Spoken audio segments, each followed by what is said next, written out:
Okay, my dears.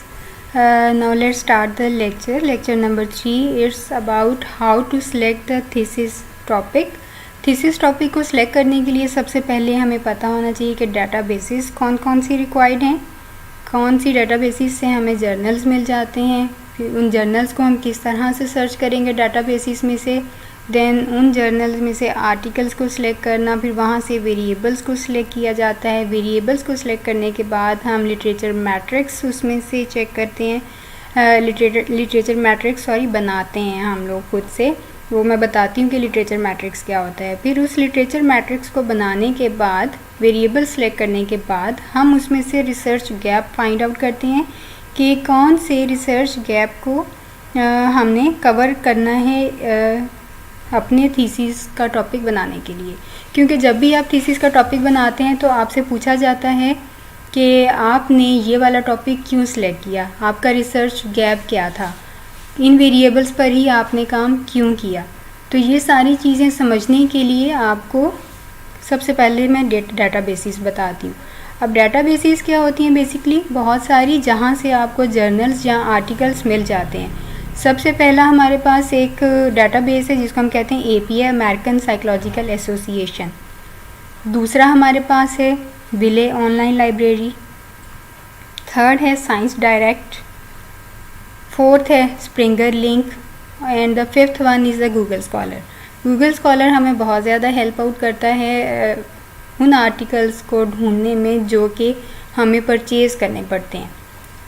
पहली बात याद रखें कि जब भी हम आर्टिकल उठाते हैं अपने थीसिस के लिए, जिसमें से हमें वर्क चाहिए होता है, तो उसका एब्स्ट्रैक्ट नहीं उठाना होता। हमें उसके एब्स्ट्रैक्ट की ज़रूरत नहीं होती, हमें पूरा आर्टिकल चाहिए होता है, क्योंकि हमने उसके मुख्तलिफ पोर्शंस में से डाटा कलेक्ट करना होता है। जब हम इन डाटास को कलेक्ट करते हैं डाटास को कलेक्ट करते हैं हम उस डिफरेंट आर्टिकल्स के डिफरेंट पोर्शंस में से, तो वो हमें अपने थीसिस के पोर्शंस जो हैं कंप्लीट करने में हेल्प आउट कर रहा होता है। कहीं पे हमें उस आर्टिकल में से इंट्रोडक्शन चाहिए, कहीं पे लिटरेचर चाहिए, कहीं पर आपको उसकी मेथडोलॉजी चाहिए, कहीं पर आपको उसके रिजल्ट्स चाहिए, कहीं पर डिस्कशन में से पार्ट चाहिए होता है, तो और कहीं हमें उसकी लिमिटेशंस तो चाहिए ही ना, ताकि हम उस रिसर्च गैप को फाइंड आउट कर सकें। तो ये सारी चीज़ें देखने के लिए तो अब मैं आपको दिखाती हूँ पहली डाटाबेस, जिसको हम कहते हैं American Psychological Association, APA। APA की अगर मैं आपको डाटाबेस दिखाऊं तो that is look like that, American Psychological Association, जिसको हम कहते हैं APA PsycNET. APA PsycNET articles find out करने हैं। आर्टिकल्स किस तरह के?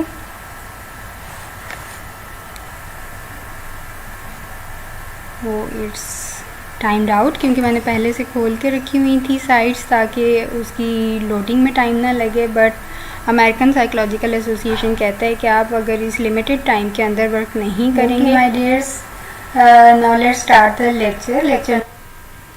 अगर आप इस टाइम पीरियड के दौरान इस डाटाबेस को ओपन नहीं करेंगे तो हम इसको क्लोज़ कर देंगे, आपको दोबारा से ओपन करना पड़ेगा। तो ये कुछ यहाँ पे होता है कि आप जल्दी जल्दी से उस पर वर्क करना स्टार्ट कर दें। अब यहाँ पर अमेरिकन साइकोलॉजिकल एसोसिएशन का आपको एक ये पहली डाटाबेस है जहाँ पे आपको बहुत सारे जर्नल्स और आर्टिकल्स मिल जाते हैं। जर्नल्स एंड आर्टिकल्स, सबसे पहले हम जर्नल्स की तरफ जाते हैं। जर्नल्स जहाँ पे ये मैं आपको पूरी इसकी एक लुक दिखा देती हूँ। ये कुछ इस तरह का नज़र आता है ये डाटाबेस। ओके, अब हम जाते हैं इसके जर्नल्स को सिलेक्ट करते हैं। हम यहाँ पे लिख लेते हैं साइकोलॉजी जर्नल्स, ठीक है। इसको सर्च करते हैं।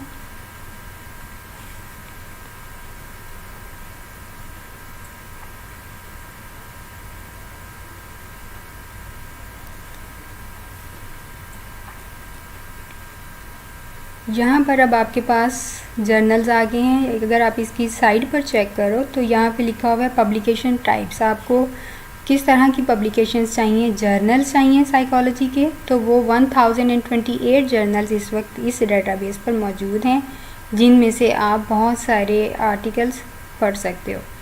अगर पेयर रिव्यूड जर्नल्स देखें तो वो भी 1028 हैं और फर्स्ट पोस्टिंग 14 है। आप इसमें अपनी मर्ज़ी की ईयर सेलेक्ट कर सकते हो कि आपको कौन से ईयर से ऑनवर्ड आपको डेटा सेलेक्ट करना, कौन से ईयर से ऑनवर्ड आपको आर्टिकल्स या जर्नल्स चाहिए।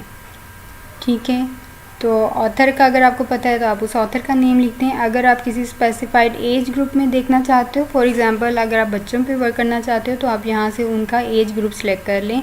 एडल्टहुड है, चाइल्डहुड है, young adult, middle age, adolescence, 30s, edged, तो इस तरह से आपको उस पॉपुलेशन में भी स्पेसिफाई करके एक रिलेटेड डाटा मिल जाता है। तो ये डाटाबेसिस का फ़ायदा होता है कि आप एक के अंदर जाके अपने आर्टिकल सेलेक्ट कर सकते हैं। अगर आपका टॉपिक ऑलरेडी सिलेक्टेड है तो आप इन्हीं डाटाबेस के भी उन वेरिएबल्स पे जितने भी आर्टिकल्स होंगे वो आपको मिल जाएंगे। अब हम यहाँ पे स्पेसिफाइड जर्नल्स की तरफ जाते हैं। ये हमारे पास जर्नल्स हैं। सर्चिंग, ओके जी, जर्नल्स हमारे पास जस्ट हमें जर्नल्स चाहिए, तो यहाँ पे उन्होंने ओपन कर दिया है कि हमारी first posting the developmental journey of child central play therapist a phenomenological study. तो ये हमारे पास, अब यहाँ पर अगर आपको नीचे ऑप्शंस नज़र आएंगी कुछ देखने में, नीचे लिखा हुआ है आपको एब्स्ट्रैक्ट देखना है, पूरा आर्टिकल चाहिए, या आपको इसको अपनी लिस्ट में ऐड करना है। अब लिस्ट में ऐड करने का मतलब कि आप उसको ऐड करते जाएं, बाद में पेमेंट करके आप उसे परचेज़ कर लें। गेट असेस का मतलब कि आप इसी आर्टिकल को परचेज़ करना चाहते हो, आप उसके ऑथर को ईमेल करेंगे या जो भी ये मेथड आपको बताएंगे आपको उसके थ्रू जाना होगा। तीसरी चीज़ क्या होती है कि आप अपनी यूनिवर्सिटी का VPN एक्टिवेट करवा लें। अगर आप VPN एक्टिवेट करवा लेते हैं तो ये बहुत सारे आर्टिकल जिन पे वो कहता है गेट असेस, वो आपको ओपन असेस में मिल जाते हैं। अभी हम अगर नीचे स्क्रॉल डाउन करें तो कुछ आर्टिकल्स आपको मिलेंगे। ये देखिए यहाँ PDF की ऑप्शन दी हुई है इन्होंने कि आप इसका PDF version means full article आप इसका डाउनलोड कर सकते हैं। यहाँ पर अगर कोई कोविड पे रिसर्च करना चाहता है तो कोविड में कौन से वेरिएबल्स पर स्टडी की गई है, तो यहाँ पे उसका फुल आर्टिकल मौजूद है PDF की फॉर्म में, ये आपको परचेज़ नहीं करना पड़ेगा। तो इसी तरह से नीचे आपको बहुत ज़्यादातर आर्टिकल्स गेट होंगे जो आपको PDF में मिलेंगे और सामने लिखा होगा ओपन असेस। सिंपली मैं इसके ऊपर क्लिक करूँगी तो ये आर्टिकल पूरा ओपन हो जाएगा। अब इन डेटाबेसिस का एक और फ़ायदा ये होता है कि बार बार कहा जाता है ना कि आप आर्टिकल्स में अपने रेफरेंसेस लिखें, अपनी साइटेशंस को ऐड करें, बार बार ये हमें कहा जाता है कि आप ये सारा काम करें। तो अब क्या होता है कि अगर हम इन डेटाबेसिस में से उन आर्टिकल्स को ओपन करते हैं तो वो बड़े इजीली हम एक सॉफ्टवेयर के थ्रू उन रेफरेंसेस को उठा लेते हैं और अपने उसी सॉफ्टवेयर के थ्रू हम अपने, तो ये बहुत ही इजी वे होता है उस सॉफ्टवेयर का। इंशाल्लाह नेक्स्ट अपने किसी सेशन में मैं आपको बताऊंगी कि उस सॉफ्टवेयर को कैसे इंस्टॉल करते हैं, वो कैसे वर्क करता है और इन डेटाबेसिस से आप रेफरेंसेस को किस तरह सकते हैं अपने वर्क के अंदर। आपको मेहनत नहीं करनी पड़ती, वो सॉफ्टवेयर खुद ही उसकी फॉर्मेटिंग APA के अकॉर्डिंग करके देता है आपको, चाहे वो साइटेशन हो या रेफरेंस हो, और उसको मज़े की बात वो अल्फ़ाबेटिकली अरेंज भी करके देता है। अब क्वेश्चन आता है कि अगर मुझे वो आर्टिकल पसंद है जिस पे मुझे गेट असेस लिखा हुआ नज़र आ रहा है तो मैं उसको कैसे परचेज़ देखूं, खोलूं, या क्योंकि मैं उसको परचेज़ नहीं करना चाहती या चाहता। अब आप क्या करेंगे, उस आर्टिकल का जो टॉपिक है उसको यहाँ से कॉपी कर लेना है। सिंपली जिस तरह से मैंने इसको सिलेक्ट किया, फिर मैं इसको कॉपी करूँगी और आपको मैंने एक और डाटा बेस बताई थी जिसको हम कहते हैं गूगल स्कॉलर। गूगल स्कॉलर यहाँ पे मैंने ओपन कर लिया, that is you can C Google scholar. यहाँ पे मैं इसको पेस्ट कर दूँगी टॉपिक को पेस्ट करने के बाद मैं इसको सर्च करती हूँ। I am going to search on that. यहाँ पर ये वाला आर्टिकल भी मुझे कैसे पता लगा कि ये मुझे फुल आर्टिकल नहीं मिलेगा विदाउट पेमेंट, क्योंकि इसके यहाँ let me try the other one, ये जर्नल का आर्टिकल है। ये साइड पे आपको लिखा हुआ नज़र आ रहा है कि ये एक जर्नल का आर्टिकल है, द रोल एंड इफ़ेक्ट्स। सो मैं कोई और जर्नल का आर्टिकल ट्राई करती हूँ। ये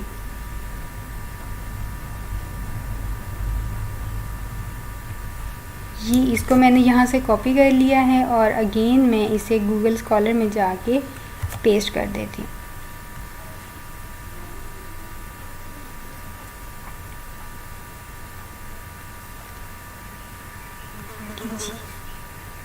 नाउ सर्चिंग, ये वाला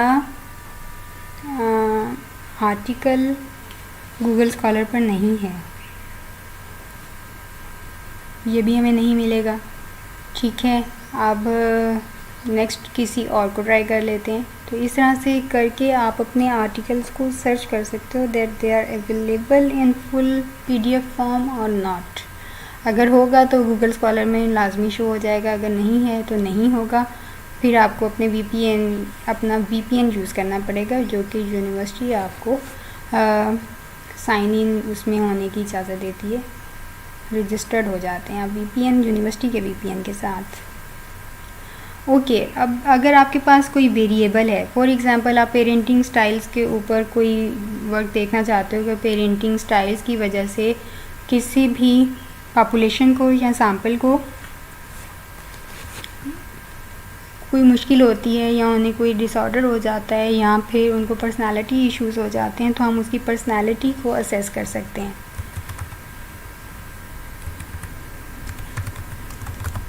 पेरेंटिंग का पर्सनालिटी पर इफ़ेक्ट, अगर हम जस्ट पेरेंटिंग का वर्ड लिखते हैं तो लेट अस चेक कि हमें क्या रिज़ल्ट शो होता है। ओके, यहाँ पर हमारे पास एक पहला आर्टिकल जो ओपन हुआ है, marital reminiscing and child autobiographical memory elaboration a meta analysis review. इस तरह से आपको पेरेंटिंग के ऊपर जितने भी रिसर्चेस हुई होंगी वो आपको यहाँ से मिल जाएंगी, चाहे वो मैटरनल है, पैटर्नल है या पेरेंटिंग है। इस तरह का कोई भी मिलता जुलता वर्ड अगर यूज़ हुआ है, मदर फादर, तो उससे रिलेटेड सारी रिसर्चेस आपको यहाँ पे शो हो जाती हैं। अब हम इसको चेक कर लेते हैं, जो पहला हमारे पास शो हो रहा है कि क्या ये गूगल स्कॉलर में है या नहीं।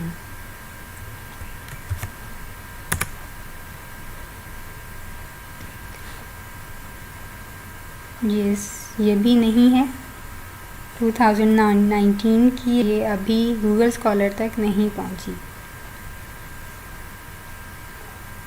Late us try the other one, expressing negative emotions to children, mothers aversion, sensitivity and children's adjustment. अब यहाँ पर अगर इस आर्टिकल को देखें तो इसमें से मुझे कुछ वेरिएबल्स बहुत अट्रैक्टिव लग रहे हैं। यहाँ पर अब बात आती है कि आप वेरिएबल्स किस तरह से सिलेक्ट करते हैं। वेरिएबल्स एक्सप्रेसिंग नेगेटिव इमोशंस को एक्सप्रेस करना, तो मुझे ये एक वेरिएबल बहुत अट्रैक्ट कर रहा है। अब मैं देखना चाहूँगी कि नेगेटिव इमोशंस के साथ और किस किस तरह की रिसर्चेस हुई हैं। तो मैं सबसे पहले तो इस नेगेटिव इमोशन को नोट डाउन कर लूँगी कि मुझे इस वेरिएबल के साथ जाना है कि ये किस किस तरह से वर्क कर रहा है, एडल्ट्स में, एडोलसेंट्स में, बच्चों में या फिर यंग एज में नेगेटिव इमोशंस को हम किस किस तरह से चेक कर सकते हैं। सो यहाँ से आपने एक वेरिएबल उठा लिया है जो कि अमेरिकन साइकोलॉजिकल एसोसिएशन में एक आर्टिकल पब्लिश्ड हुआ है और उसमें ये वेरिएबल यूज़ किया गया है। तो हम क्या करेंगे, सिंपली इस एक्सप्रेसिंग नेगेटिव इमोशंस को यहाँ से हम सिलेक्ट कर लेंगे, कॉपी कर लेंगे और आपने अपने पास इस तरह का एक वर्ड पे फाइल बना लेनी है जिसमें आपके पास लिस्ट होगी वेरिएबल्स की। आपने पहला जो वेरिएबल सेलेक्ट किया है उन जर्नल्स में से, आर्टिकल्स में से, उसको आपने यहाँ पे पेस्ट कर दिया है।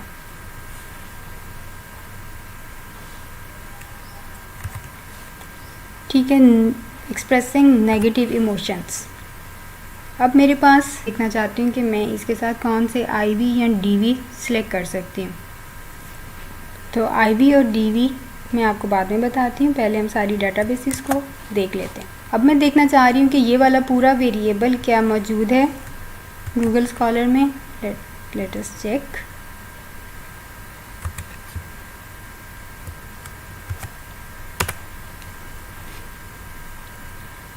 ये भी पूरा मौजूद नहीं है, बट हम इसमें से, क्योंकि हमने एक वेरिएबल सेलेक्ट कर लिया हुआ है एक्सप्रेसिंग नेगेटिव इमोशंस, तो अब मैं आपको दूसरा आपका डाटाबेस दिखाती हूँ जिसको हम कहते हैं विले ऑनलाइन लाइब्रेरी।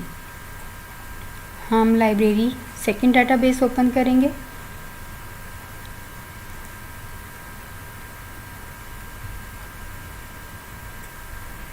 It's opening. तब तक मैं आपको इसी के अंदर रहते हुए एक्सप्रेसिंग नेगेटिव इमोशंस को हम यहाँ पे चेक कर लेते हैं। ठीक है, एक्सप्रेसिंग नेगेटिव इमोशंस, जस्ट एक वेरिएबल का नाम लिखा है क्योंकि मुझे वो वेरिएबल पसंद आ गया है और मैं उसके ऊपर रिसर्च करना चाहती हूँ, उसके साथ और वेरिएबल्स को सिलेक्ट करना चाहती हूँ। तो मैंने ये एक्सप्रेसिंग नेगेटिव इमोशंस यहाँ पे लिख लिया। अब मैं इसको करूँगी सर्च।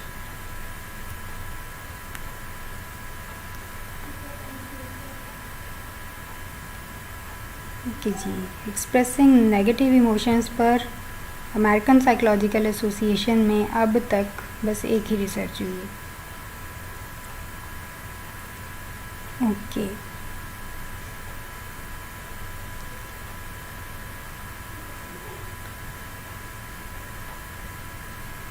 अब हम देखते हैं साइंस डायरेक्ट में, और सॉरी विले में, विले ऑनलाइन लाइब्रेरी में इस आर्टिकल, इस वेरिएबल पर कितनी रिसर्चेज हुई हैं। सबसे पहले तो हम देखेंगे इसमें हम जर्नल्स को कैसे चेक करेंगे।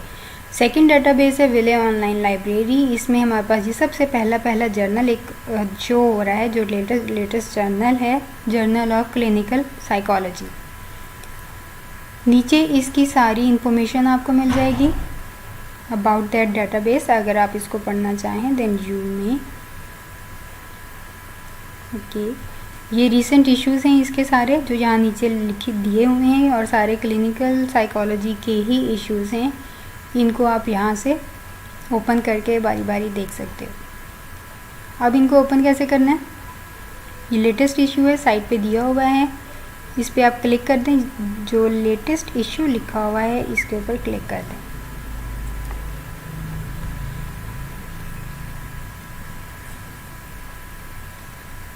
It's open.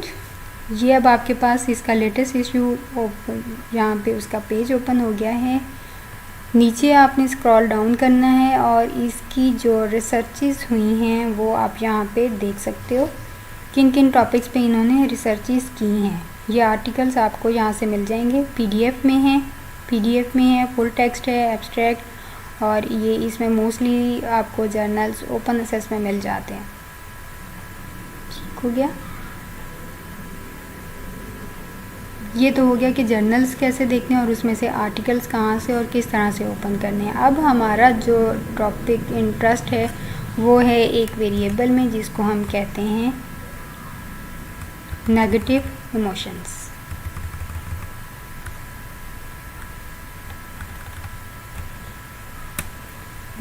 हम इसको सर्च कर लेते हैं। नेगेटिव इमोशंस पर किस तरह से रिसर्चेस हुई हैं, किन वेरिएबल्स के साथ हुई हैं। अब यहाँ पे वो कह रहे हैं कि नेगेटिव इमोशंस पर जो हमें रिज़ल्ट्स मिले हैं, इस डाटाबेस को जो रिज़ल्ट्स मिले हैं वो हैं 2850 results. There are too much work on the negative emotions. अब कहीं पे नेगेटिव इमोशंस लिखा मिलेगा, कहीं पे नेगेटिव होगा और कहीं पर जस्ट इमोशन होगा। तो मीन्स इन दोनों वर्ड्स को जिस तरह से भी वो यूज़ करेंगे आपको इससे रिलेटेड रिजल्ट निकाल के देगा। So here the emotions recognition in schizophrenic and depressed in patients. क्योंकि ये क्लिनिकल के जर्नल्स हैं इसमें सारे, तो आपको क्लिनिकल से रेलेवेंट ही डेटा मिलेगा। अगर आप ADCP कर रहे हैं या फिर क्लिनिकल साइड में ज़्यादा इंटरेस्टेड हैं तो यहाँ से आपको इमोशंस से रिलेटेड क्लिनिकल साइकोलॉजी से रिलेटेड आपको यहाँ पे जर्नल्स मिल जाएंगे। So emotion recognition in schizophrenic and depressed in patients, ये हो गया हमारे पास एक पहला। देखते हैं कि क्या ये ओपन हो सकता है या नहीं। लेकिन नीचे अगर आप देखो तो इसकी पब्लिकेशन डेट है 1986 फर्स्ट पब्लिश्ड हुआ था ये। और नीचे है targeting emotions dysregulation in the treatment of self injury. So बड़े मज़े के टॉपिक हैं गाइस। यहाँ पर क्लिनिकल से जो भी इंटरेस्ट रखते हैं क्लिनिकल साइड से, उनके लिए बड़े ज़बरदस्त किस्म के यहाँ पे वेरिएबल्स आपको मिल जाएंगे। नॉन सुसाइडल सेल्फ इंजरी है। अगर आप कोई नॉन सुसाइडल सेल्फ इंजरी पे वर्क कर रहा है तो वो यहाँ से अपनी इंट्रोडक्शन और लिटरेचर वगैरह यहाँ से ले सकता है। देखते हैं इस आर्टिकल को कि ये क्या कहता है। यहाँ पर ये ओपन हो रहा है। एब्स्ट्रैक्ट आपको नज़र आ रहा है कि ये एब्स्ट्रैक्ट इसका लिखा हुआ है यहाँ पे। नाउ वी आर इंटरेस्टेड कि ये पूरा हमें मिलेगा या नहीं। इन PDF पे क्लिक कर लें।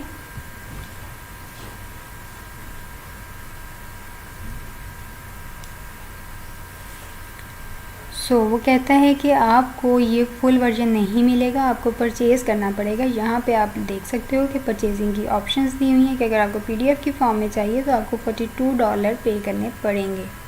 अगर आपको 48 आवर्स तक असेस चाहिए तो आपको $7 पे करने पड़ेंगे। और अगर आपको जस्ट ऑनलाइन असेस चाहिए तो फिर $16 पे करने पड़ेंगे। हम थोड़ा सा जुगाड़ लगाते हैं, इसको गूगल स्कॉलर में चेक कर लेते हैं that it's opening over there or not.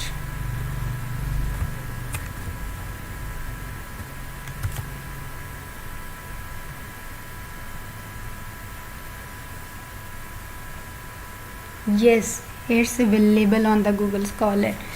कैसे पता लगा कि ये गूगल स्कॉलर पे मौजूद है? क्योंकि ये सामने लिखा हुआ है PDF, ये टॉपिक है और इसके सामने लिखा हुआ है PDF, मीन्स ये PDF लिखा हुआ है। यहाँ पर अगर आपको कुछ भी शो हो जाए HTML या PDF, दैट मीन्स कि वो पूरा आर्टिकल आप ओपन कर सकते हैं। मैं आपको करके दिखाती हूँ। ये चीज़ जो मैं कब से आपको दिखाना चाह रही थी कि डेटाबेसिस में से अगर कोई आर्टिकल ओपन नहीं होता तो हम उसे गूगल स्कॉलर में चेक कर सकते हैं कि वो फुल अवेलेबल है या नहीं है।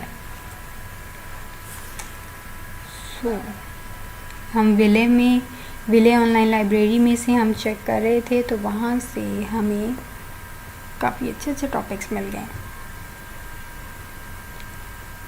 It's opening.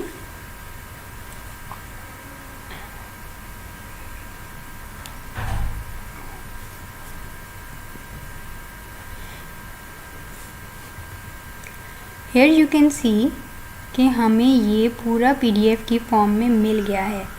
यहाँ पर ये पूरा आर्टिकल ओपन हो चुका है। हमें जो वो 46 या $42 आई थिंक सो ऐसे ही कुछ था वो पे करने का कह रहे थे, वो अब हमें पे नहीं करने पड़ेंगे और हमने विदाउट एनी पेमेंट आर्टिकल को ओपन कर लिया है। So that's a magic. अब इस आर्टिकल को पढ़ना किस तरह से ये मैं आपको नेक्स्ट सेशन में बताऊंगी। पहला तो हमारा टारगेट है कि हम वेरिएबल्स को सिलेक्ट करना चाह रहे हैं। अब हमारा जो टारगेट था कि हमने डाटाबेसिस देखनी है। डाटाबेस मैंने आपको दिखा दी किस तरह से ओपन फाइंड करते हैं। जर्नल में से हम आर्टिकल्स किस तरह से ढूंढते हैं और उन आर्टिकल्स में से हम अपने वेरिएबल्स किस तरह से ढूंढते हैं, फाइंड आउट करते हैं कौन सा वेरिएबल हमें अट्रैक्ट कर रहा है और हमें उस पर वर्क करना चाहिए। तो अब हम एक वेरिएबल तो हमें मिल गया, negative emotions. Now let's go for the other variables. अब क्योंकि हमें इस लाइब्रेरी में जब हमने डेटाबेस में जब हमने चेक किया तो हमें 2850 ऐसे आर्टिकल्स मिल रहे हैं जो नेगेटिव इमोशंस पे वर्क कर रहे हैं। तो अब इन्होंने किस तरह से वर्क किया? इमोशन का वर्क हुआ शिज़ोफ्रेनिक और डिप्रेस्ड इन पेशेंट्स के साथ। तो हम अपनी पॉपुलेशन में लिख सकते हैं कि हमें शिज़ोफ्रेनिक या डिप्रेस्ड पेशेंट को हम अपनी पॉपुलेशन सेलेक्ट कर सकते हैं। तो यहाँ पे जस्ट आप एक रफ फॉर्मेट सा बना सकते हैं कि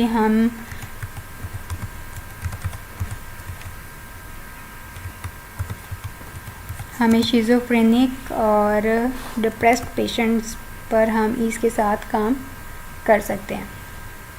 शिज़ोफ्रेनिक एंड डिप्रेस्ड पेशेंट्स। तो ये अब हमारे पास क्या है, इसको हेडिंग दे देते हैं। ये हमारी पॉपुलेशन है, गॉट इट। ये हमारी क्या है, पॉपुलेशन है। और ऊपर जो हम लिख रहे थे वो क्या है, हमारे पास वेरिएबल्स हैं।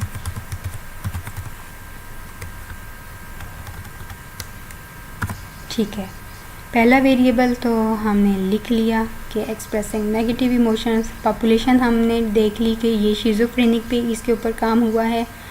देन अब हम दूसरा वेरिएबल ढूंढते हैं कि हमें जस्ट एक वेरिएबल के साथ तो वर्क नहीं कर सकते।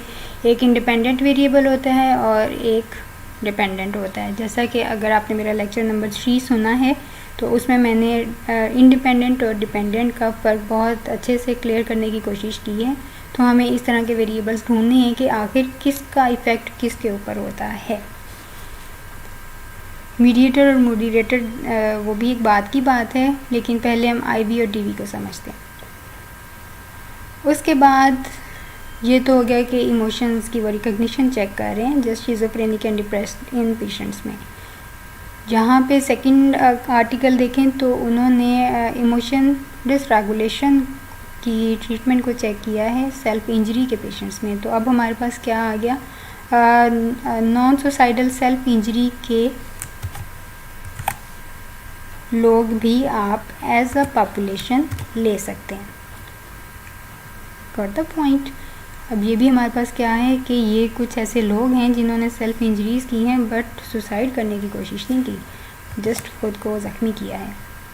तो इसको हम एक पॉपुलेशन ले सकते हैं। After that rumination and emotions. यहाँ पर अब हमें एक और वेरिएबल मिल गया है कि इमोशन का रूमिनेशन के साथ भी वर्क हुआ है। तो हम इस रूमिनेशन को उठा लेते हैं और यहाँ पे सेकंड वेरिएबल के तौर पे यहाँ पे लिख लेते हैं। Expressing negative emotion, rumination. Rumination और इमोशंस का भी वर्क हुआ है नॉन सुसाइडल सेल्फ इंजरी के साथ और ईटिंग डिसऑर्डर बिहेवियर्स के साथ। आप लोगों के अंदर ईटिंग डिसऑर्डर्स के जो बिहेवियर्स हैं उनको भी चेक कर सकते हो। ओके, ईटिंग डिसऑर्डर को हम चेक कर सकते हैं। बिहेवियर जो है ये भी हमारे पास एक वेरिएबल हो सकता है, ईटिंग डिसऑर्डर बिहेवियर, क्योंकि इसके ऊपर एक चेकलिस्ट भी है जो कि मैंने खुद देखी है बनी हुई। क्यों, सो हम इसको एज अ वेरिएबल सेलेक्ट कर सकते हैं, ईटिंग डिसऑर्डर बिहेवियर्स। सो इस तरह से आपने क्या करना है, वेरिएबल्स की लिस्ट बनाते जाना है। वेरिएबल्स की लिस्ट आपने बना ली है।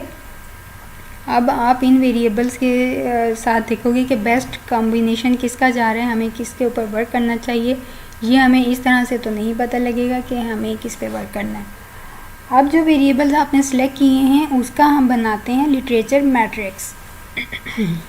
लिटरेचर मैट्रिक्स कुछ इस तरह का होता है, अगर आपको स्क्रीन शो हो रही है तो ये लिटरेचर मैट्रिक्स ऊपर हेडिंग है। इसमें हम इमोशंस, फॉर एग्ज़ाम्पल मुझे जो वेरिएबल्स पसंद आए हैं, मैं देखना चाहती हूँ कि वो लोग जिनके अंदर ईटिंग डिसऑर्डर बिहेवियर्स हैं वो उनके इमोशंस किस तरह के हैं, वो अपने इमोशंस को किस तरह से एक्सप्रेस करते हैं।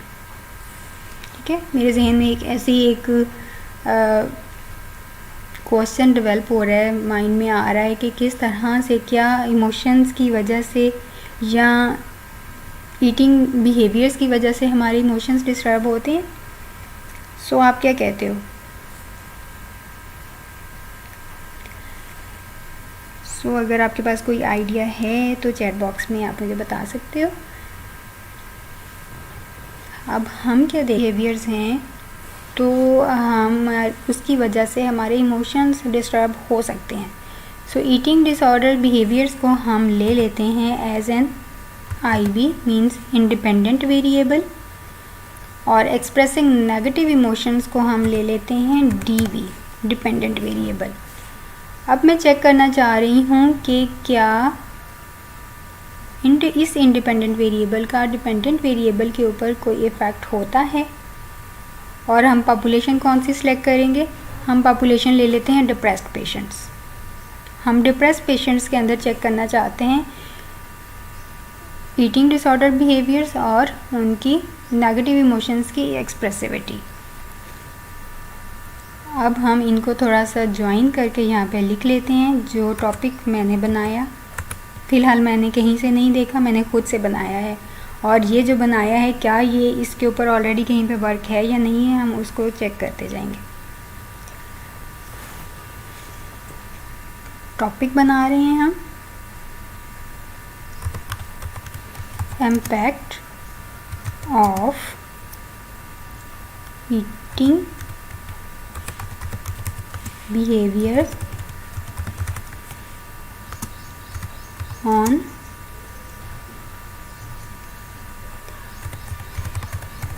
expressing negative emotions. ये एक स्टेटमेंट जो मैंने IB और DV के साथ मिला के एक बनाई, ये स्टेटमेंट कुछ मेरे जहन में आई और मैंने इसको जल्दी से क्रिएट कर लिया just in front of you. Impact of eating behaviours on expressing negative emotions among depressed patients. अब ये डिप्रेस्ड पेशेंट्स आपको किसी भी साइकेट्री वार्ड से मिल जाएंगे अगर आप इन लोगों के ऊपर जाके सर्च करना चाहो। इसके अलावा ये वाली अगर क्लिनिकल साइट पर नहीं जाना चाहते तो आप स्टूडेंट्स में चेक कर सकते हैं। आप एनेस्थेटिक जो स्किन के बड़े कॉन्शियस होते हैं ना, स्किन को लेके, अपने दांतों को लेके, डेंटल एनेस्थेटिक्स जो क्लिनिक्स होते हैं, आप वहाँ पे जाके भी इन लोगों के ऊपर सर्च कर सकते हो कि उनके ईटिंग बिहेवियर्स कैसे होते हैं और उनके इमोशंस किस तरह के होते हैं। सो ये हमारी एक पूरी स्टेटमेंट बन गई जो मैंने ऐसे बैठे बैठे बना ली। Impact of negative behaviours. जब हम इम्पैक्ट ऑफ की बात करेंगे इसका मतलब है कि इसका इम्पैक्ट क्या होगा, इसको हम एज अ IB ले रहे हैं। ईटिंग बिहेवियर्स को हम एज एन IB ले रहे हैं, ठीक है। ईटिंग बिहेवियर्स क्या है आपके पास? इंडिपेंडेंट वेरिएबल, क्योंकि हम इसका इम्पैक्ट चेक कर रहे हैं ऑन का मतलब कि अब हम डिपेंडेंट वेरिएबल की बात करने वाले हैं। तो अब हमारे पास एक्सप्रेसिंग नेगेटिव इमोशंस क्या है, ये हमारे पास DV है, डिपेंडेंट वेरिएबल। डिपेंडेंट का मतलब जो किसी और के ऊपर डिपेंडेंट होता है। आपको पैसे चाहिए तो आप अपने पेरेंट्स के ऊपर डिपेंडेंट है, अगर हाउसवाइफ हैं तो आप अपने हस्बैंड के ऊपर डिपेंडेंट हैं कि वो आपको फाइनेंशियली सपोर्ट करें, ठीक है। तो इसी तरह से ये वाला जो डिपेंडेंट वेरिएबल है ये डिपेंड कर रहा है आपके इंडिपेंडेंट वेरिएबल के ऊपर। So I hope it's clear now. अगर effect of buffering, role of की बात करें तो वहाँ पे वो उसके साथ जो वेरिएबल का नाम लिखा होता है वो इंडिपेंडेंट वेरिएबल होता है। अगर ऑन या अमंग या इस तरह का कोई भी वर्ड यूज़ किया गया है तो उसके बाद जो वेरिएबल आएगा उसको DV कहा जाता है कि वो डिपेंडेंट वेरिएबल की बात करने वाले हैं। अमंग किनके ऊपर हम चेक करना चाह रहे हैं, ये डिप्रेस्ड पेशेंट्स, ये वेरिएबल नहीं है, इस बात को आपने याद रखना है। ये हमारे पास हमारा सैंपल है या हमारी पॉपुलेशन है। पॉपुलेशन में से ही सैंपल को सिलेक्ट करते हैं ना, तो ये हमारी क्या है, पॉपुलेशन और सैंपल।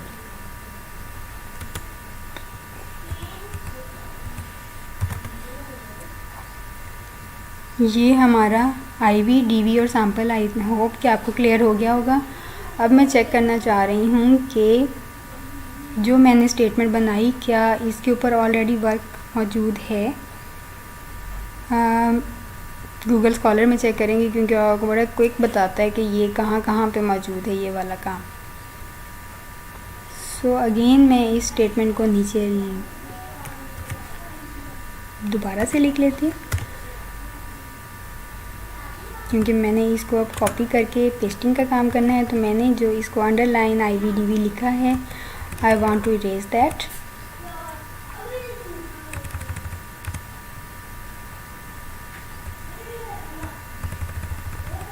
सो अब मैं इस टॉपिक को यहाँ से सिलेक्ट करने वाली हूँ। कॉपी कर लिया है मैंने। अब मैं इसको गूगल स्कॉलर में पेस्ट करूँगी। इस गूगल स्कॉलर,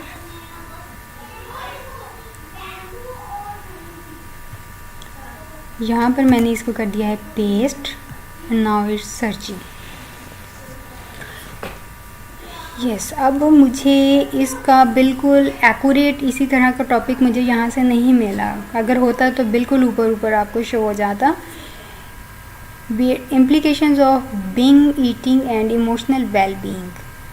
फर्दर अगर आप अपनी टॉपिक्स को मॉडिफाई करना चाहो, वर्डिंग को और क्लियर करना चाहो, कुछ अच्छी सी वर्डिंग यूज़ करना चाहें, तो आप इस तरह की ईटिंग बिहेवियर्स के बजाय आप जस्ट बीइंग ईटिंग ले सकते हो। जितने भी ईटिंग बिहेवियर्स हैं उनमें से आप किसी एक को सिलेक्ट कर सकते हो।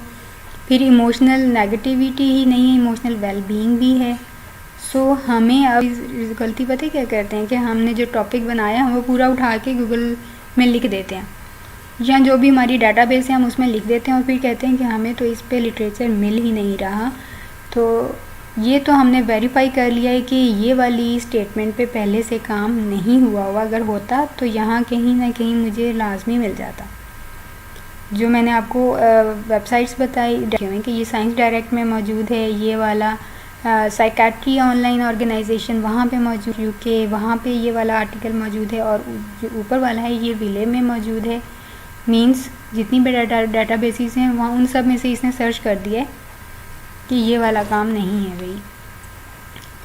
अब से है इस तरह से तो आपको लिटरेचर नहीं मिलेगा। और ये बहुत सारे हमारे जो स्टूडेंट्स हैं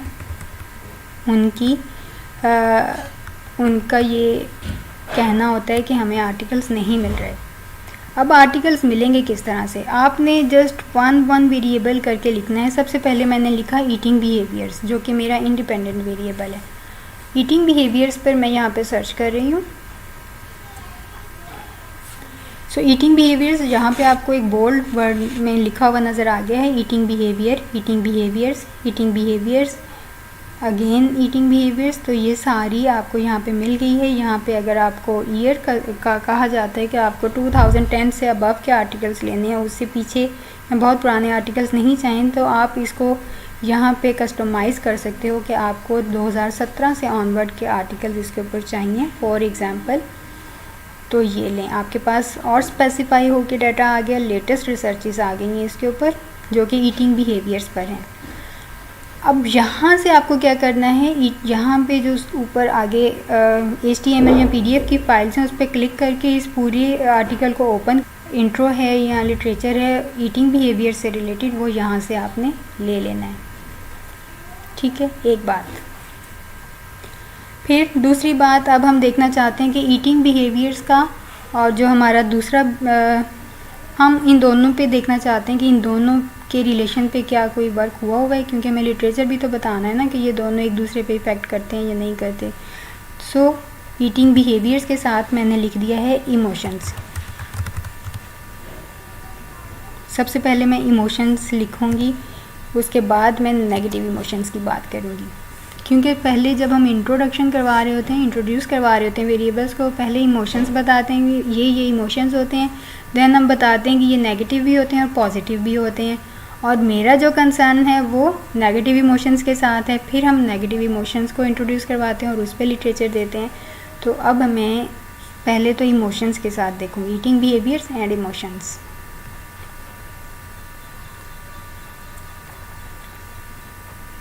सो अब आप देख रहे हो यहाँ पे अगेन मेरे पास 2017 से ऑनवर्ड की रिसर्चेस मेरे पास आ गई हैं सामने। इमोशंस ऑन ईटिंग बिहेवियर्स, यहाँ पे अब आपको पता लग रहा है कि इमोशंस और ईटिंग के बिहेवियर्स के ऊपर इन दोनों को लेके रिसर्चेस हुई हैं, इनका लिटरेचर हमें आराम से मिल सकता है। तो आपको कहा जाता है कि ऐसे वेरिएबल सेलेक्ट करें जिसके ऊपर आपको लिटरेचर आराम से मिल जाए। सो ईटिंग बिहेवियर्स एंड इमोशंस मिल गया है मुझे लिटरेचर, ये आपको नज़र आ रहा है। अगर मैं इनको ओपन करूँगी तो पूरा आर्टिकल डेफिनेटली आपको बहुत डिटेल में बताएंगे। उसके बाद अब मैं इसको फर्दर प्रिसाइज़ कर लेती हूँ। वाइड आप लोग भी इसी तरह से अपने जब राइटिंग प्रोसेस की तरफ जाते हैं तो इसी तरह से इसको सिलेक्ट करते जाना है और अपना लिटरेचर और इंट्रोडक्शन का चैप्टर कंप्लीट कर लेना है।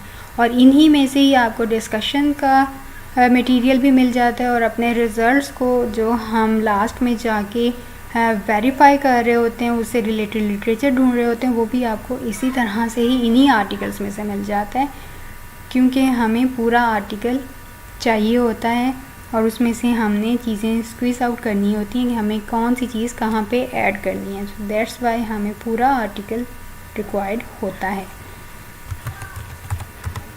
नेगेटिव इमोशंस चेक कर लेते हैं कि ईटिंग बिहेवियर और नेगेटिव इमोशंस के ऊपर क्या रिसर्च हुई है या नहीं। नेगेटिव को तो सचेस इन्होंने शो नहीं किया। बिटवीन इमोशन रेगुलेशन में भी अगर हम इन आर्टिकल्स को फर्दर ओपन करें तो इसके अंदर वो नेगेटिव इमोशंस की बात कर रहे हों, लेकिन फ़िलहाल हमारे सामने शो नहीं हो रहा। ये आ गया हमारे पास। हम वेरिएबल्स किस तरह से सिलेक्ट करते हैं,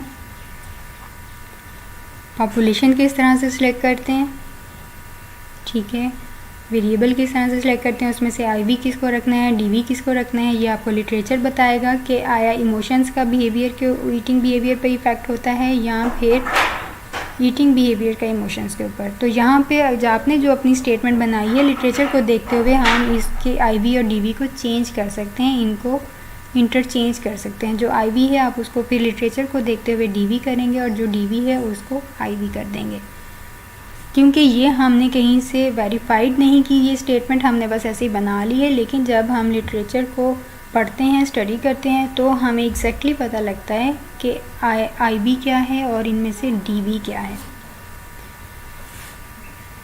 अब हम बात करते हैं नेक्स्ट हमारे लिटरेचर मैट्रिक्स की, क्योंकि हमें एक जो अच्छा प्रोसेस होता है जिसमें अब हमें फाइंड आउट करना है कि हमारा रिसर्च गैप क्या होगा। हम किस तरह से अपने इस टॉपिक को सिलेक्ट करते हैं कि जो पिछली रिसर्चेस में जो गैप रह गया है हम उसको कवर कर सकें। उसके लिए हम बनाते हैं लिटरेचर मैट्रिक्स। मैट्रिक्स में क्या होता है, आपको इस तरह के कॉलम्स बनाने हैं। पहले में आप लिखते हैं टाइटल। अगर मैं इसको थोड़ा सा जूम कर लेती हूँ आपके लिए, सबसे पहले आपको टाइटल लिखना होता है, उसके बाद ऑथर, ईयर, ये हम उन आर्टिकल्स की बात कर रहे हैं जो हमने ओपन कर लिए। उसका टाइटल क्या था उस आर्टिकल का, ईयर क्या है, वो कौन से जर्नल में पब्लिश्ड हुआ है, उस जर्नल का वॉल्यूम नंबर क्या है, इश्यू नंबर क्या है, उस जर्नल के कौन से पेज नंबर पर ये वाला आर्टिकल मौजूद है, ये इन्फॉर्मेशन चाहिए उस आर्टिकल से रिलेटेड जिसको हम पढ़ रहे हैं, जिसमें से हमने आर्टिकल उठाया है, वेरिएबल लिया है। देन उसने कौन सी पॉपुलेशन यूज़ की है और उसका सैम्पल साइज़ क्या था, उसने कौन सा मटेरियल यूज़ किया, कौन सा स्केल यूज़ किया, उसका रिसर्च मेथड क्या था, उसका रिसर्च डिज़ाइन क्या था, और उन मटेरियल या स्केल्स का ऑथर क्या था और उसका ईयर क्या है, मतलब कौन से ईयर में वो स्केल आपको दिया गया है। रिजल्ट्स निकालने के लिए उसने कौन सी स्टैटिस्टिकल टेस्ट के बारे में आप लोगों ने पढ़ा होगा। Just give me a minute.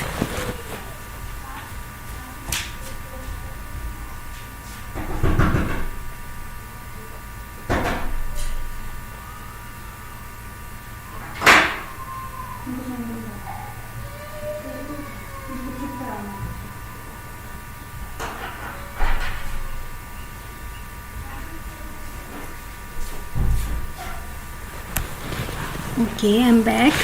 Stats में हम देखते हैं कि इन्होंने स्टैट्स मतलब कौन सा टेस्ट यूज़ किया है, काई स्क्वायर है, टी टेस्ट है, रिग्रेशन है, एनोवा है, मनोवा है, पाथ एनालिसिस किया है। वो सारी स्टैट्स होती हैं जो आपको इनके मेथड या रिजल्ट्स के चैप्टर में से आपको ये चीज़ें मिल जाती हैं।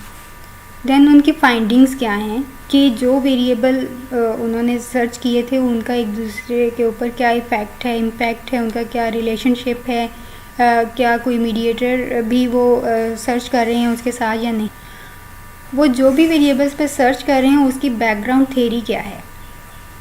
फॉर एग्ज़ाम्पल अगर हम पेरेंटिंग की बात करें तो वहाँ पे अटैचमेंट थ्योरी है जो पेरेंटिंग बॉन्डिंग को डिस्कस करती है, parental bonding, parent child relationship को बहुत अच्छे से डिस्क्राइब करती है कि ये बॉन्डिंग किस तरह की होगी, इसके क्या इफ़ेक्ट्स होते हैं, हमारे साइकी पर क्या इफ़ेक्ट होता है, हमारी मेंटल हेल्थ किस तरह की होगी।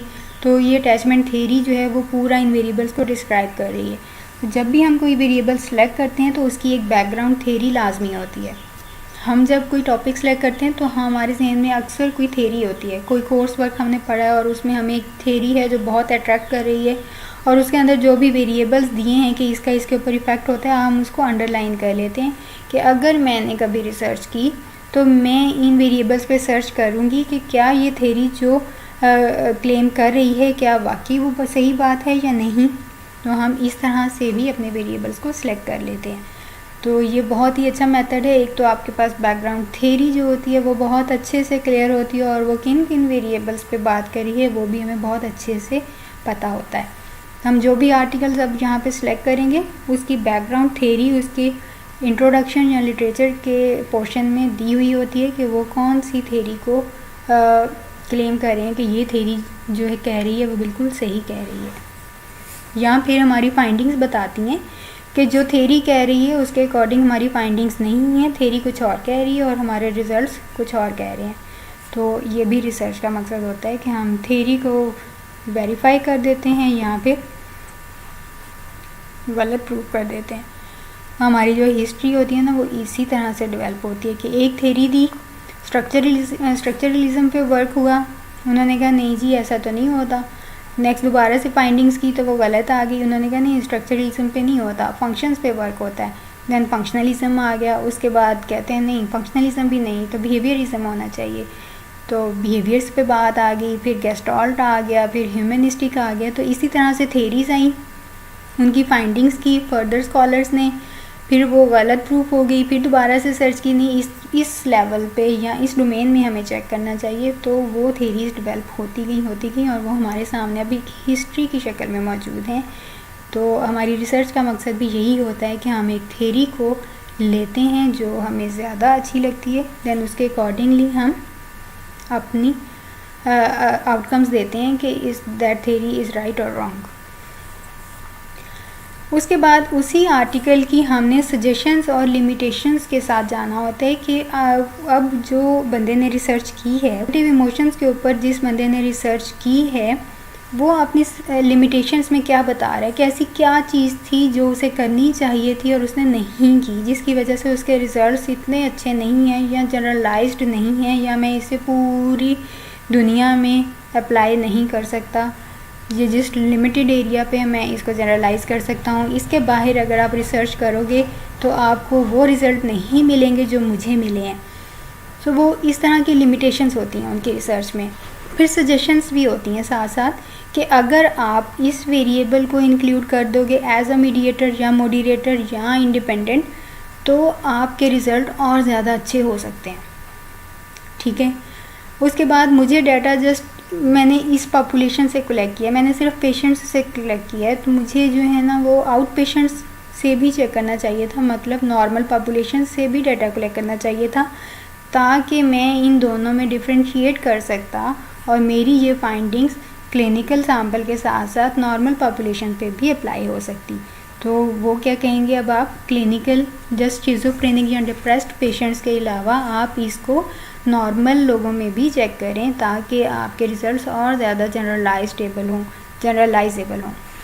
ये होती हैं उसकी सजेशंस और लिमिटेशंस, और ये वो अहम पार्ट होता है सजेशंस और लिमिटेशंस का जिसके बाद हम अपना टॉपिक फाइनल कर लेते हैं। दैट्स एग्जैक्टली फाइनल कर लेते हैं, क्योंकि हमारा काम होता है कि जो इन लोगों ने रिसर्चेस की हैं उसके अंदर जो लिमिटेशंस हैं उसको मैं कवर करूँगी या करूँगा, और उसने जो सजेस्ट किया है उसको मैं इंक्लूड करूँगी अपनी रिसर्च में। तो ये बेसिकली होता है हमारा रिसर्च गैप। अब ये सिर्फ एक ही आर्टिकल से नहीं होता, आपको इसमें तकरीबन, वैसे तो कहा जाता है कि एटलीस्ट 300 आर्टिकल्स आप स्टडी करो और उन सारे के अंदर मीन्स एक वेरिएबल के ऊपर।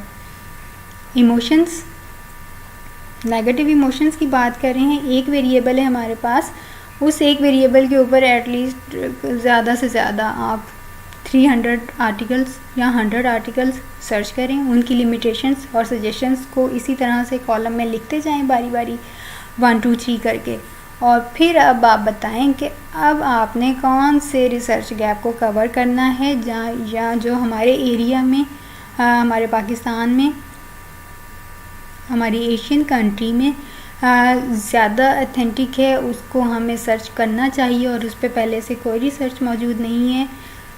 इस वजह से कहते हैं कि इतने सारे आर्टिकल सर्च करें, लेकिन हम तो 10-15 से भी काम चला लेते हैं, बल्कि हमारे यहाँ तो 5 आर्टिकल्स से भी काम चल जाता है कि कम से कम 5 आर्टिकल्स पढ़ें, ताकि आपको पता लगे कि आप कौन से रिसर्च गैप को कवर करना चाह रहे हो और क्यों कवर करना चाहते हो। क्यों कवर करना चाहते हैं वो ये वाले आर्टिकल्स जो आप पढ़ेंगे वो खुद ही बताएंगे कि ये गैप आपको क्यों कवर करना चाहिए। सो ये था हमारा लिटरेचर मैट्रिक्स। यहाँ पे एग्ज़ाम्पल के तौर पे मैंने यहाँ पे लिखा हुआ है कि जो आर्टिकल मैंने ओपन किया उसका टाइटल यहाँ लिखा हुआ है, gender differences in parenting styles and effects on parent child relationship.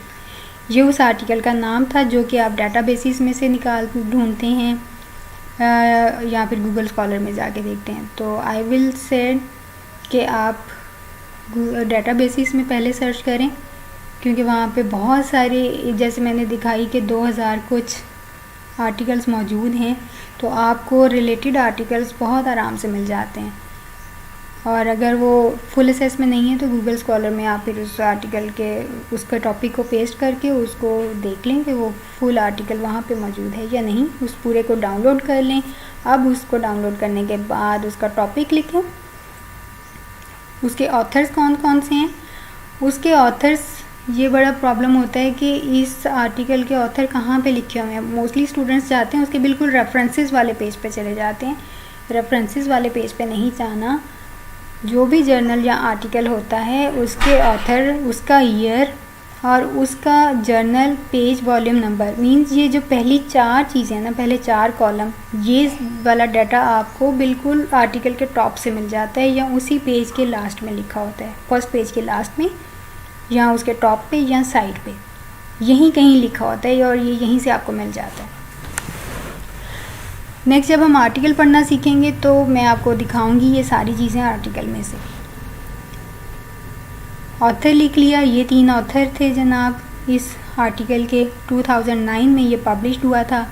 International journal of education इस जर्नल का नाम था जिसमें ये पब्लिश हुआ। वॉल्यूम नंबर 5 था, इशू नंबर 7, और उस जर्नल का पेज नंबर 110 से 121 तक ये वाला आर्टिकल मौजूद है। जिस तरह बुक के चैप्टर्स होते हैं ना पेज नंबर वाइज, इसी तरह जर्नल्स के अंदर बहुत सारे आर्टिकल्स होते हैं और हर आर्टिकल का एक पेज नंबर भी होता है कि ये वाला आर्टिकल फ़लाँ पेज पे है, तो वो पेज नंबर गिवन होता है, उसका DOI नंबर होता है। हम अगर पूरा कहीं गुम भी हो जाए ना टाइटल, तो हम जस्ट इस DOI नंबर को कॉपी करके पेस्ट करेंगे तो हमारे पास सेम का सेम आर्टिकल ओपन हो जाएगा। फिर आते हैं, इसने पॉपुलेशन या सैम्पल कौन सा सिलेक्ट किया, सैम्पल साइज़ की बात करते हैं। तो यहाँ पे सैम्पल साइज़ की सिलेक्शन हमें बहुत हेल्प दे देती है। समटाइम्स हमें पता नहीं लगता कि हम कितना सैम्पल साइज़ सिलेक्ट करें।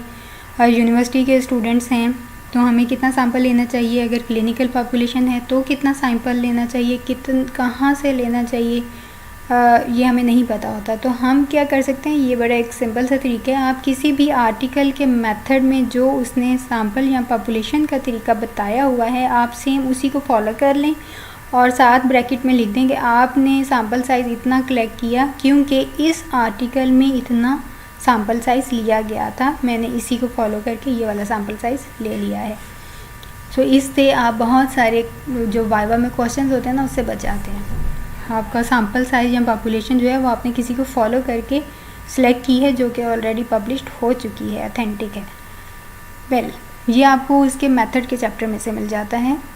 मटेरियल स्केल्स और उनके ऑथर्स एंड ईयर्स वो भी आपको उस आर्टिकल के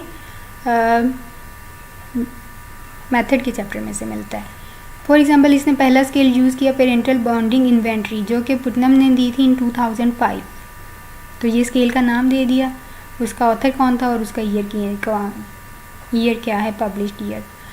उसके बाद सेकंड स्केल जो भी उन्होंने यूज़ किया उसका नाम लिखें, उसके ऑथर और ईयर का बता दें कि ये बहुत पुराना नहीं है, लेटेस्ट इन्वेंट्री है, लेटेस्ट स्केल है। स्टैट्स का पोर्शन आपको मेथड में ही मिलता है या फिर रिजल्ट्स के पोर्शन में मिलता है कि उन्होंने कौन कौन से टेस्ट अप्लाई किए इन वेरिएबल्स के रिलेशन को चेक करने के लिए। फिर उनके रिज़ल्ट्स फाइंडिंग्स क्या थी, ये भी रिज़ल्ट के बाद आपको पता लगता जाता है, रिज़ल्ट्स में होता है। और उन्होंने थेरी कौन सी यूज़ की, अटैचमेंट थेरी यूज़ की। और यहाँ पे उस आर्टिकल की लिमिटेशन या सजेशंस ये हैं कि डाटा जस्ट बच्चों से कलेक्ट किया गया, उनके पेरेंट्स से भी लेना चाहिए था। ठीक है, उसके बाद ताकि हाँ इस पेरेंट्स से इसलिए लेना चाहिए था ताकि उसकी जो रिलेशनशिप की कंफर्मेशन हो सके कि जो हम रिलेशनशिप चेक कर रहे हैं कि वो कंफर्म हो जाए कि जो बच्चा कह रहा है वही पेरेंट कह रहा है। इसके बाद हमें क्रॉस सेक्शनल स्टडी करनी चाहिए थी।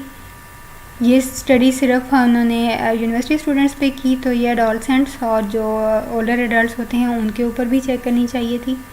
सो ये सारी लिमिटेशन जो इस आर्टिकल में थी आप उसको नोट डाउन कर लेंगे, क्योंकि ये आपको बहुत हेल्प आउट करता है आपका टॉपिक डेवलप करने में, टॉपिक बनाने में। तो इस तरह से आप उसका लिटरेचर मैट्रिक्स बनाएं और उसकी सजेशंस या लिमिटेशंस को फॉलो करते हुए आप अपना टॉपिक बनाएंगे और रिसर्च गैप को कवर करेंगे। तो ये वाला क्वेश्चन आप बहुत अच्छे से क्लियर कर लेते हो।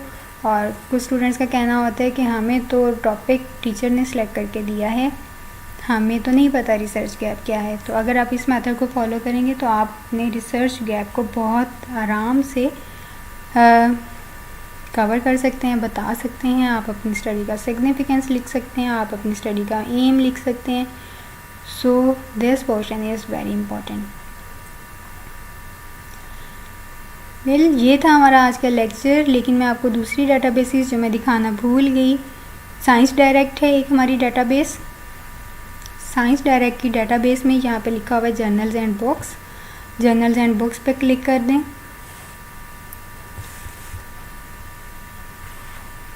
Now it's opening.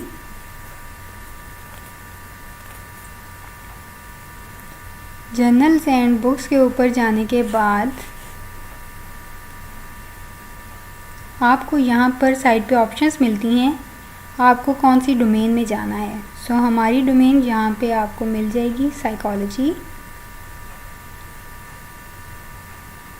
Here you can see in the second last one is the psychology। Psychology हमारी डोमेन है, इसकी सब डोमेन